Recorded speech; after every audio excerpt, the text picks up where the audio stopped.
Most of you know that Mariah and I used to have a little dachshund named Hildegard.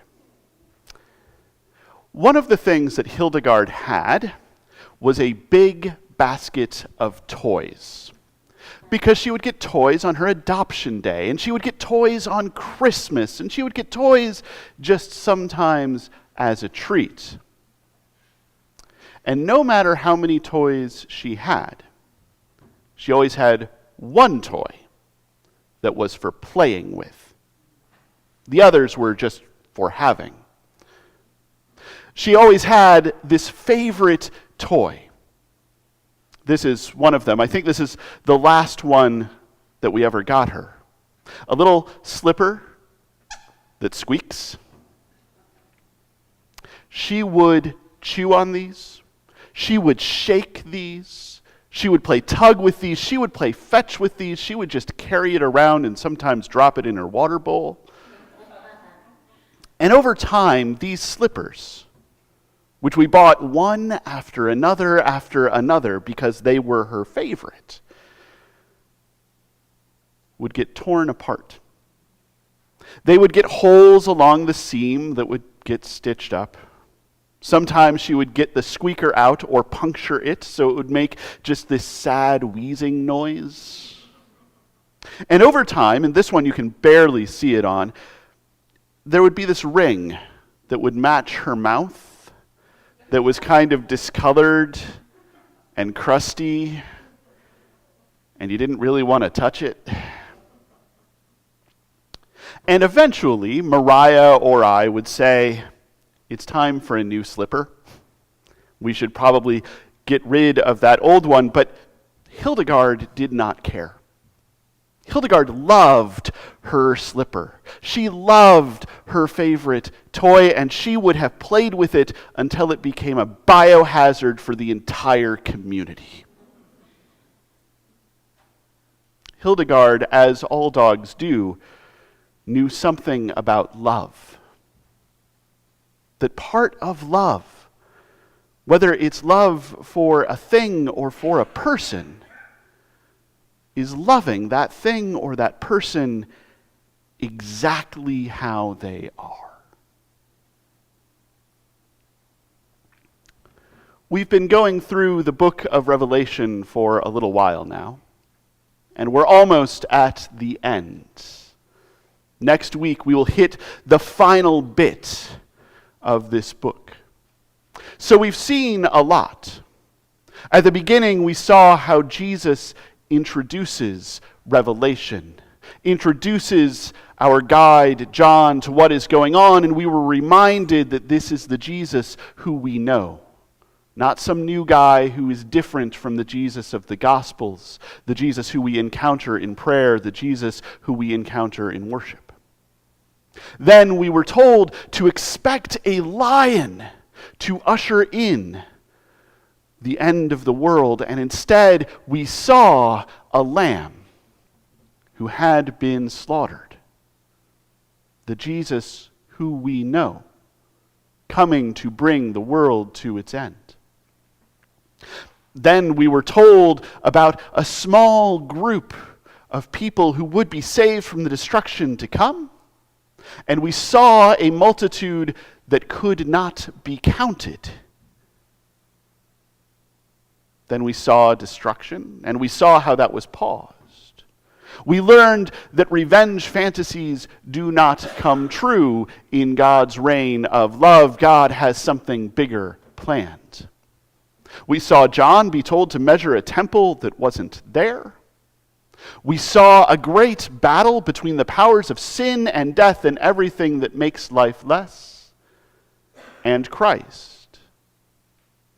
And as much as we were told that this would be violent and terrible, we saw that what defeated the powers of sin and death and everything that makes life less was not some version of redemptive violence, but the gospel.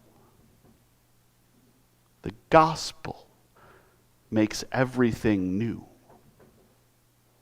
And now we are here. The powers of sin and death and everything that makes life less are defeated. They are gone forever. And the book has been opened, and it is time to see who will step into God's reign of love and who will be cast into a lake of fire, a final judgment to judge everything.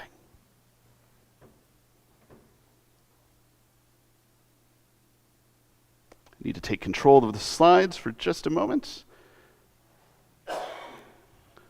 This is what was read to us today. And anyone whose name was not found written in the book of life was thrown into the lake of fire. And there are questions that this raises. What is the lake of fire? Is that punishment forever? Is that annihilation? Is it destruction? But more importantly, who are these any ones whose names are not found written in the book of life? See, I have been told that this is a book. I have been told that there are names written. I have been told that there are people who step into God's reign of love and people who go into the lake of fire. I have regularly been told that I am going to the lake of fire. And you know that I come down pretty hard on the side of universalism. I come down pretty hard on the side that everyone steps into God's reign of love. And so the question arises, how is Pastor Chris going to wriggle his way out of this very clear statement that some people go into God's reign of love and other people go into a lake of fire? And I'm going to wriggle out of this by pointing out, this is not what the Greek says. Every so often, I get to nerd out. This is what the Greek says. Don't worry if you can't read it. We're going to start with declensions of first nouns. No. The key word here is a little word that just turned purple. That little tis. I could, I'm not going to try right now. This little tis, it is an indefinite pronoun. It means stuff. Any. One. Just like we might use in English. Are there any? We don't know what it's referring to.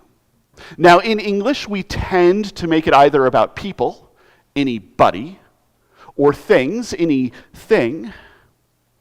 But in Greek, you don't have to do that. It just sits there. It could very well mean, and if the name of anyone is not found in the book of life, but it could also mean if the name of anything is not found in the book of life. And that is an important distinction. That is an important question. That is a question that determines whether the gospel that we preach is good news or bad news. And what determines how we answer that question, how we make that translation, how we make that choice, is our answer to this question. Does God hate sin more than God loves you? Is God willing to throw out everything that you are, everything that makes you you, every bit and piece of you that God loves, because there is just even one speck of detritus left behind by the powers of sin and death and everything that makes life less? Does God look at you and see the tears and the rips and the weird, crusty, discolored ring and the sad wheeze of your soul and say, I would rather get rid of the whole thing than keep this person who I love. And I will tell you that, to me, the answer to that question has to be, of course not. What kind of madness is that? How crazy would that be? For God to hate the bad bits more than God loves the good bits. God, after all, is love. God, after all, set aside glory and came into the world as one of us among a dispossessed people living in an occupied land. God lived a life we cannot live. God loved a love we cannot love. God took every wound we threw when God was on the cross. God breathed a final breath and was laid in a tomb. God went to the depths of the earth, into the graves, into Hades, and preached the gospel to those who were imprisoned there. And then God got up and stepped out of the tomb into a garden and said, I am not done with you yet. And God did all of that for the sake of the creation that God created, that God loves, that God redeems and restores and repairs. How could God possibly, after all of that and more, throw any of us away? What kind of God would that be? And so I choose to believe that that little word, that little indefinite pronoun, that little tease is not about anyone, but about anything. That God looks at me with love. That God judges me with compassion. That God sees the bits inside of me. That the powers of sin and death and everything that makes life less, who lie defeated on the ground, have left behind, and takes them out, and casts them into fire to be destroyed, and makes me whole again. Maybe even makes me holy again. God restores my soul. And God, I believe, does that for all of us. That the end of the world is not the destruction of the world, but the fulfillment of God's promises to the world, the completion of God's creation of the world, the the bearing of the fruits of everything that God has planted in the world, the blossoming of God's reign of love. And that is good news. But part of love, and an important part of love, is loving what we love and who we love exactly as they are. And it is loving what and who we love too much to leave them as they are. We are, all of us, broken.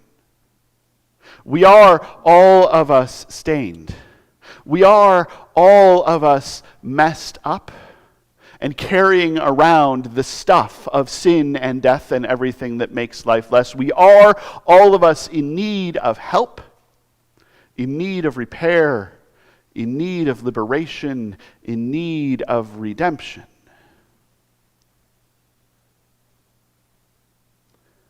And that is hard. That is hard. That can even be painful. Because, let's face it, sometimes I love the things that the powers of sin and death and everything that makes life less have left in me. Sometimes I love the things that I should not love. Sometimes I cherish parts of me I should not cherish. Sometimes I revel in the bits of me that I am not proud of. And to have those taken out would hurt, would be painful, would in the moment be sad, even if in the long term it made me better. It made me more myself. It made me more what God intends for me to be. And so this is to say, I don't necessarily want to wait until the final judgment to have those pieces taken out and cast into fire. I don't necessarily want to wait for the final judgment to have those pieces of me, those bits that are not me, those parts that have been left behind by the powers that I do not love, burnt out of me. There is work to do now. There is restoration to happen now. There is reparation to happen now. There is liberation to happen now. There is salvation to happen now. And it will go on. And it is not an easy path. But I have faith.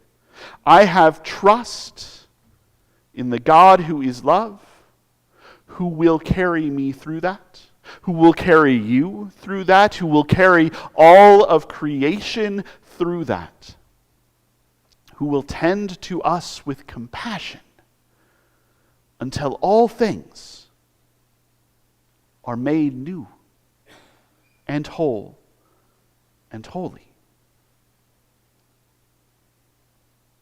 And so I am willing to do the work, because in the end, I will abide in God's reign of love with all of creation, with everyone, everywhere. And we together will be one people, united in love forever. Thanks be to God.